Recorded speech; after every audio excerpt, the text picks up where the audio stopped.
Eles acham que a criança vai chegar lá, por exemplo, meu filho sempre vai sair daqui com o dever de casa feito e certo. Não. Mas como não? A gente vai botar ele para fazer o dever de casa e ele que vai fazer, não sou eu para fazer o dever de casa dele. Vamos fazer ele buscar a resposta e vai ensinar o caminho para ele. Agora, se ele errar, faz parte do processo de aprendizagem. Começando agora, mais um e-show. Empreendedorismo, é inovação, é você à frente do seu negócio. Hoje vamos ver a super série com Paulo Henrique Menezes, rede Meu Dever de Casa. Vamos ver o Paulo? Então, vamos com a gente!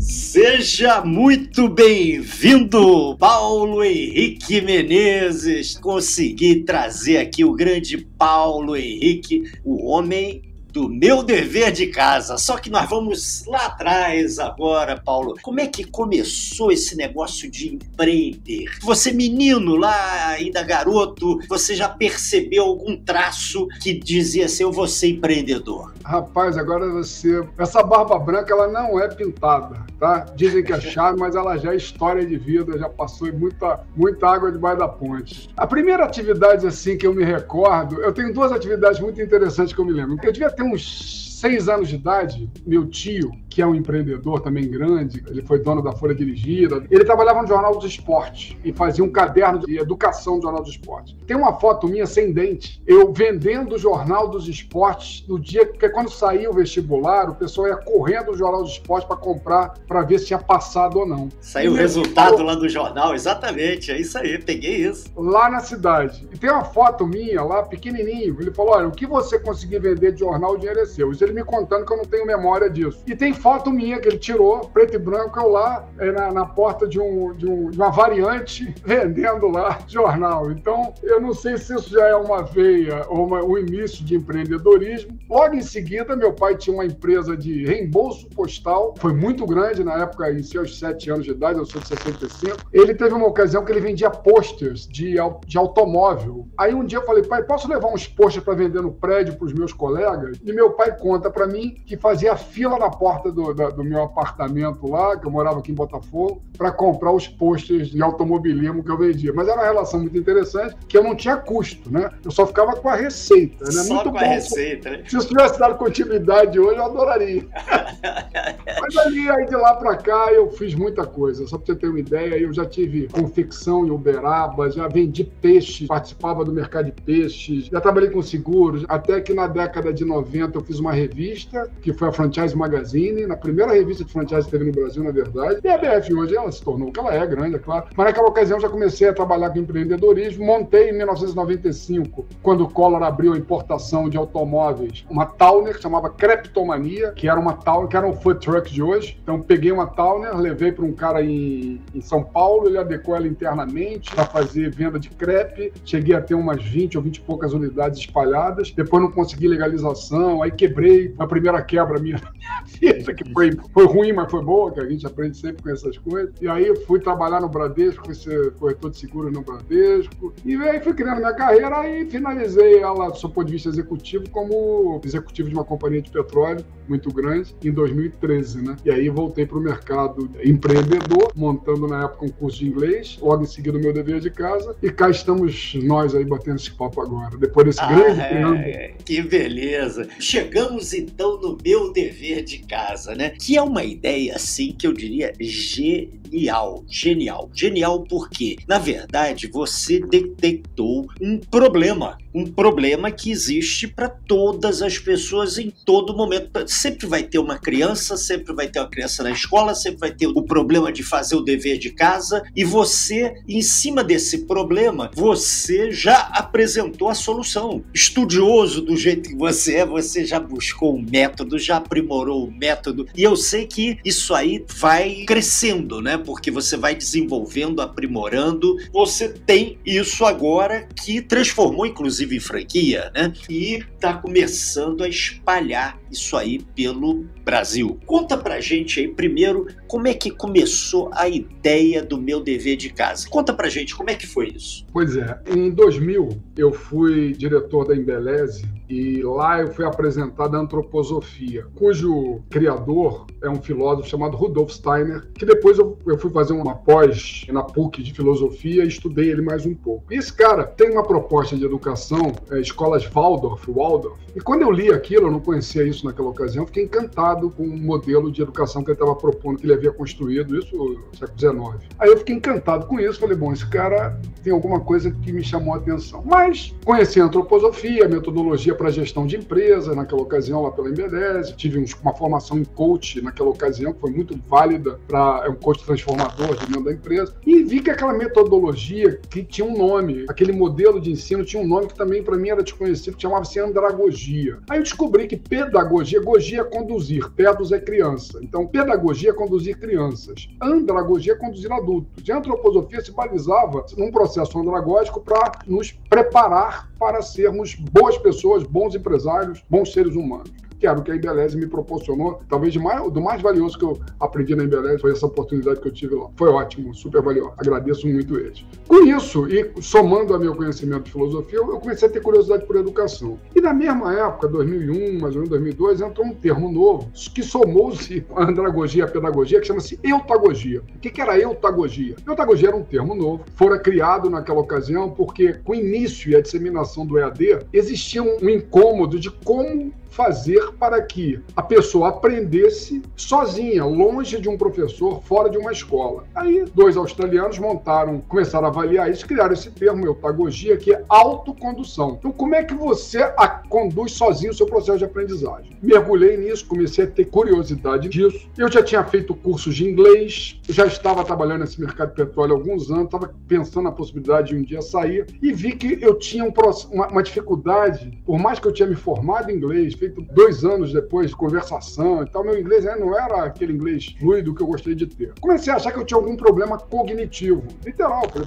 vai que eu tenha, deixa eu tentar entender. Com base nisso, do Steiner, eu comecei a me aprofundar em educação. Falei, será que existe uma maneira de eu estudar sozinho, melhorando o meu processo de aprendizagem? Ou será que eu tenho algum problema cognitivo? E nessa brincadeira eu fui estudar memória. Aí descobri um livro de um cara, de um judeu, que foi prêmio Nobel de Fisiologia em 2000, que chama-se Eric Kandel, escreveu Em Busca da Memória. Ele ganhou um prêmio exatamente sobre formação de memória. Me encantei, aí fui ler, e essa foi uma coisa positiva que eu descobri, que foi a leitura do Eric Kandel. Do Eric Kandel eu descobri, a partir do Eric Kandel, nas minhas buscas, que existia um outro caminho, que era um negócio chamado neuroeducação, que era um misto, isso em 2006 aproximadamente. A neuroeducação era uma ciência que estava se constituindo, que era um misto de 3 ciências: psicologia cognitiva, pedagogia e neurociência. O Eric Kandel me vinha com notícias de neurociência. Eu tinha que descobrir agora um pouco de pedagogia, ou andragogia, ou eutagogia, enfim, de educação, e um pouco de psicologia cognitiva. Comecei a estudar isso tudo, e naquela ocasião, em 2013, quer dizer, logo em seguida, eu comecei a perceber que vinham para o Rio vários eventos. Olimpíada, Copa do Mundo, Pan-Americano, e eu achava que o inglês dessa turma que ia receber era muito fraco. Atendentes de lanchonete, tipo McDonald's, hotelaria. Então, eu queria montar um modelo de aprendizagem naquele momento que fosse focado, aí olhando do ponto de vista comercial, falei, se eu tivesse um curso de inglês onde o cara não fosse para ficar craque, mas pelo menos para poder receber um turista, explicar o que é uma água com gás, uma água sem gás, falar que isso aqui é o controle remoto da televisão, do ar-condicionado, entender quando o turista chega na lanchonete ou na loja e pede alguma coisa, eu falei, eu queria formar um curso disso. Comecei a trabalhar nisso, demorou um tempo, até que nasceu um curso que vai se chamar Focus English Club. E aí, em 2013, eu lanço esse curso. Começo em julho, o negócio começa, fecho o contrato com a Copacabana Palace, fecho com o Bondinho, fecho com uma loja do McDonald's, começa a fechar com algumas empresas, falou, opa, tem um nicho de mercado interessante aí. Só que, em paralelo a isso, eu tenho um casal de filhos, lindos, é claro, como não podia ser, pai coruja que sou, que hoje eles estão com 23 e 19, na verdade, meu filho tem 22, vai fazer 23 agora em maio, minha filha tem 19, faz 20 em julho, e eu via que existia uma dificuldade de concentração, de muita dispersão no estudo em casa, e eu falava, será que não tem alguma coisa que isso tudo que eu estou estudando, do ponto de vista comercial, eu não posso ajudar meus filhos no dia a dia dos estudos dele? E conversando com amigos, que a gente tinha filho, que é natural, né? Temos filhos na mesma faixa etária, eu vi que isso não era uma prerrogativa minha, ou seja, isso existia de um modo geral. Falta de concentração, e os pais não tinham nunca os 3 elementos necessários para ajudar, que é paciência, conhecimento e tempo. E tempo, né? Ou tem tempo e não tem conhecimento, ou tem conhecimento e não tem paciência, ou é difícil ter os 3, ter tempo, paciência e conhecimento. Aí eu falei, se eu descobrir uma maneira de fazer com que o que eu estou estudando em neuroeducação para o inglês se transforme numa metodologia para essas crianças estudarem. Me aprofundei nisso mais um ano. Em 2015, eu monto a Escola de Apoio Meu Dever de Casa em Copacabana, no 3º piso de uma galeria, lá na esquina da Siqueira Campos com a Barata Ribeiro. Ainda tateando, né, vendo como é que ia dar, o que eu tinha que fazer, que curso que eu ia dar, fui acertando, aí lota a unidade no 3º piso, o 3º piso tinha pouco movimento, até que vaga uma loja no 1º piso, descemos para o 1º piso, e aí a gente monta a primeira unidade mais organizada do Meu Dever de Casa em 2015. Passam uns 8 meses, eu monto uma segunda unidade em Ipanema, na Visconde de Pirajá. Aí passa um ano, eu começo a franquear a Escola de Apoio Meu Dever de Casa. Então, assim, numa passagem relativamente longa, mais rápida e breve, essa é a história. Ela nasce de uma percepção minha no início, de enxergar uma oportunidade de negócio no mercado inglês. Aí depois eu desacelerei. Foi até interessante essa coisa do inglês. Porque a escola, depois montei uma outra unidade da Focus em Ipanema, e ela se tornou uma escola mais voltada para o pessoal mais velho. Porque eu criei um conceito naquela ocasião, que era um clube de inglês, como se fosse uma ginástica. A pessoa pagava uma mensalidade, ela podia a hora que ela quisesse, o dia que ela quisesse, ficar quanto tempo ela quisesse. Eu tinha aulas, diversos níveis, e mais de uma sala. A pessoa falava, não, eu quero assistir essa aqui, inglês básico, nível 1, eu quero assistir conversação, como se fossem opções de sala de ginástica, o pé para lá, escolhia, se tivesse vaga ele entrava e assistia a aula, e pagava uma mensalidade única. Então, isso era muito interessante, não tinha prova, não tinha nada, era mais um clube onde as pessoas se encontravam, conversavam.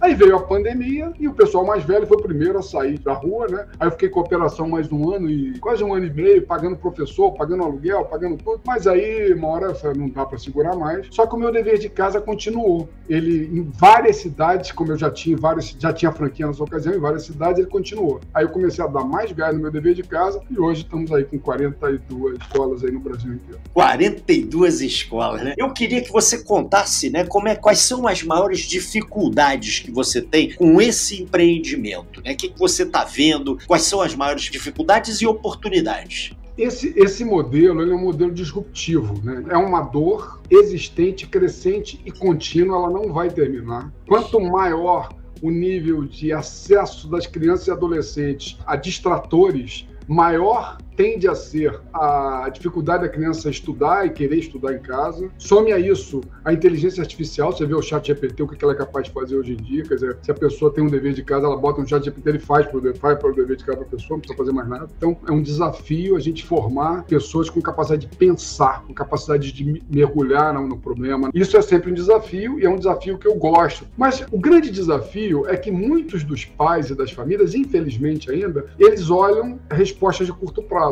Então, quando ele chega no meu dever, quando uma criança dá um problema, dá uma engasgada na escola, primeiro ele acredita que no primeiro ou no segundo bimestre tudo vai se resolver. O filho promete que esse ano não vai ser igual aquele que passou, eu vou estudar, eu vou tirar boas notas e tal, e realmente isso não acontece, a tendência é piorar, pelo contrário, em razão desses distratores todos. Aí vem correndo pro meu dever de casa querendo que a gente salve, o garoto já tá com a água até que no nariz. Eu não sou salva-vida, eu sou professor de natação. Então, quando a criança está precisando já, assim, nos 45 do segundo tempo, ela tem que buscar um salva-vida, que é um professor particular que vai lá dar um tema específico. A gente não. A gente ensina a estudar. Só para você ter uma ideia, quando a criança entra na nossa unidade, a gente faz um planejamento semanal de estudo para cada criança, com base nas dificuldades dela e nas matérias que ela tem na escola. Em cima desse planejamento, quando a criança chega, ela fica conosco 2 horas cada sessão. Ela medita, toda criança e adolescente medita por 5 minutos antes de começar a estudar com a gente. Depois faz um procedimento chamado aquecendo os neurônios. Depois escreve a própria meta daquele estudo daquele dia, já começando a perceber um conceito de meritocracia, um conceito de tempo, de planejamento, de organização. Começa a estudar o tema, só que ao invés de estudar do jeito dela, a gente vai ensinar técnicas de estudo para essa criança. Então ela vai estudar do jeito que a gente vai ensinar ela a estudar. Ao final, ela se autoavalia. Então é algo disruptivo. Não é um professor que chega lá do lado, vou te dar um exemplo concreto e prático disso. Quando você chega para uma criança e fala assim,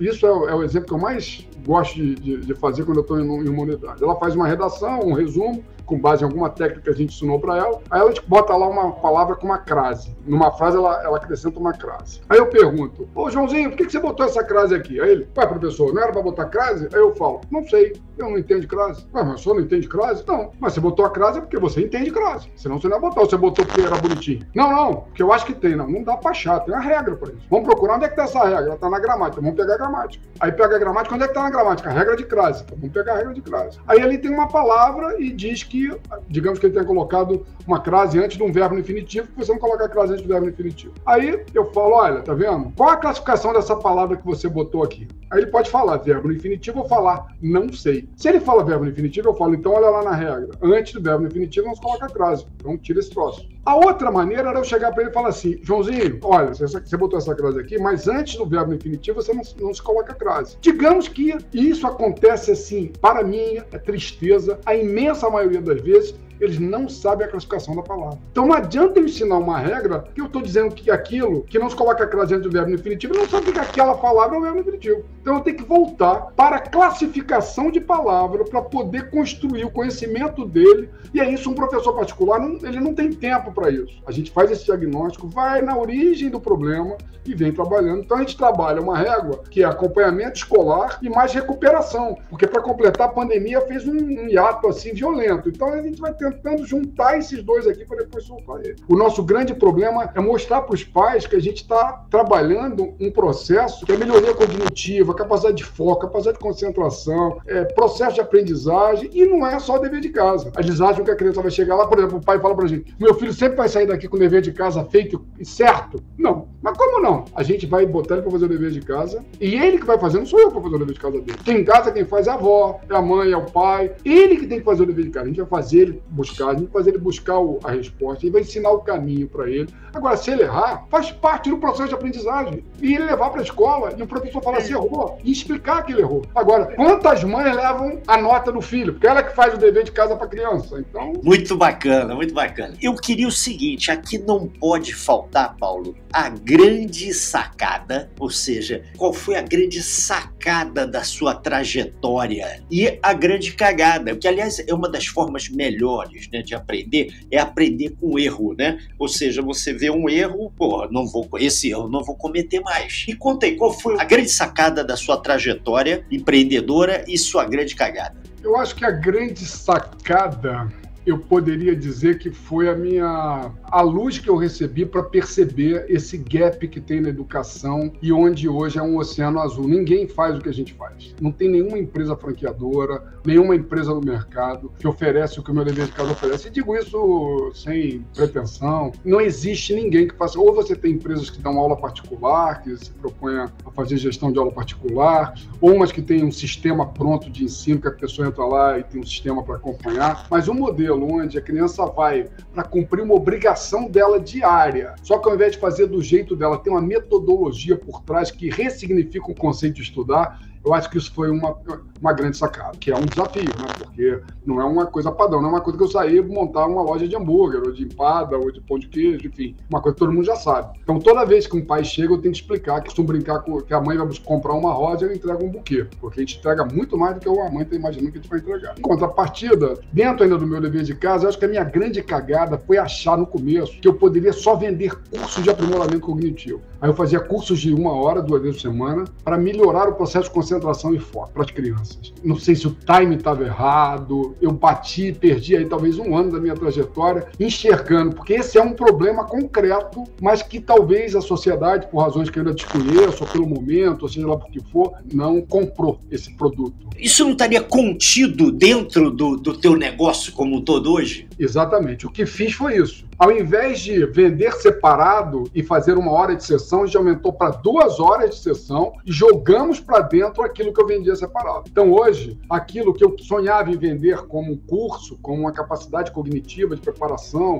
ele vai chegar, vai fazer um monte de exercício, vai melhorar a capacidade cerebral dele, eu não conseguia. Não estou dizendo que talvez alguém consiga, mas eu não tive sucesso nisso. Aí eu falei, cara, mas eu não posso abandonar isso é o segredo. Então o que eu faço? Eu vou pegar o dever de casa dele e enquanto ele está fazendo o dever de casa, eu jogo esse processo. Aí eu agrego a uma atividade obrigatória necessária, aquilo que eu entendo como sendo realmente disruptivo e necessário, do seu ponto de vista de evolução dele. Então, eu acho que eu consegui, ou venho conseguindo, tentando, não é simples, é claro, adaptar essa corregão sem perder a essência. Paulo, chegando ao final aí da nossa entrevista, a gente pede para que o entrevistado, com essa sua trajetória empreendedora, certamente você vai ter dicas, né? 1, 2, 3, quantas você quiser dar para quem quer começar a empreender. Eu acho que é da natureza, principalmente do brasileiro, essa natureza empreendedora. Eu vejo isso como uma coisa, todo mundo quer ter um negócio, deseja ter uma certa liberdade, mas também há muita fantasia em relação a isso. Então, o empreender é magnífico,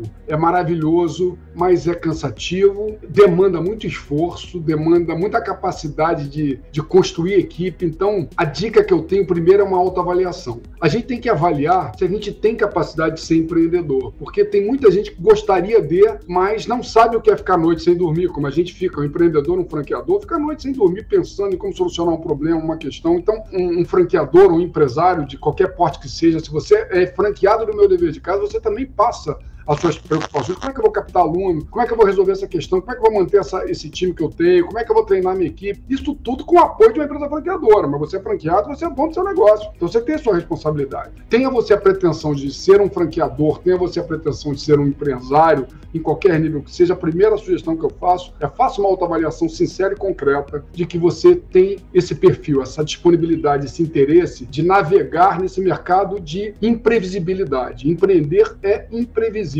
E sentindo que esse é o seu perfil, mergulhe. E ao mergulhar, mergulhe de verdade. Não dá para ser meio empreendedor. Não dá para você achar que é e não é. A pessoa acha que vai ser empresário, vai poder agora delegar e contratar e ficar em casa. Lê do engano. Então, agora que você se torna empreendedor, você se torna ainda mais responsável pelo desemprego que você está gerando. Quando você é franqueador, mais ainda, porque você tem um monte de gente que acreditou no seu negócio, você tem que fazer aquele negócio daquelas pessoas darem certo. Então, muito estudo, participar de grupos de networking sempre que possível, escutar podcasts e vídeos, ver vídeos como esse do Flávio. Esses canais tem canais valiosos que vão ajudar você a se aprimorar nesse seu processo de aprendizagem. Então, aprender. Então, isso é um exercício diário. Então, não crie a ilusão de que empreender sabe aquela coisa que a gente vê no Instagram, o cara com carro bonitão, viajando não sei aonde. Isso não é verdade. Empreender é meter a mão na massa, é muito prazeroso você perceber que você está fazendo aquele negócio acontecer dentro de valores e de critérios que você acredita, seja como franqueado ou seja como um empreendedor individual, mas é um processo, não existe, eu não conheço mágica. Então, às vezes a gente pega um case lá, não, esse cara ficou rico em 1 ano. Isso não é padrão, você tem que ter consciência da realidade, seguir determinado, com capital de giro, com recursos para você tocar a sua vida,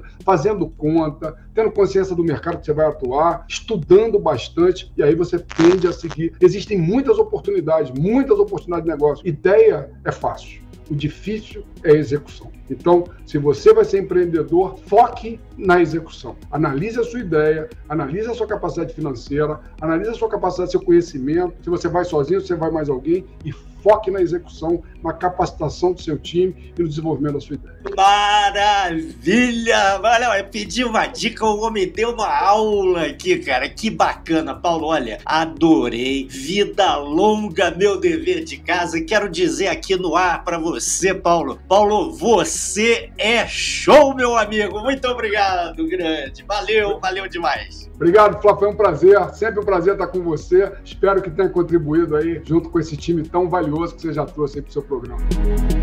Que maravilha, não é mesmo? Na próxima semana tem mais. Vejo você aqui na próxima terça. Vamos à frase da semana e a de hoje é de Mark Twain. Vamos à frase. Coragem é a resistência e o domínio do medo, não a ausência dele. Mark Twain. Valeu, Melissa. E você aí, participe também, manda sua frase, nós vamos encerrar o próximo programa com ela. Comenta, critica, o programa é seu. Agora, importantíssimo, se inscreva no canal, é só um clique aqui embaixo e aproveita, clica no sininho e nos siga nas redes. Olha, foi muito bom ter você aqui com a gente no E-Show, o nosso canal do empreendedorismo e inovação. Até a próxima terça aí. Forte abraço!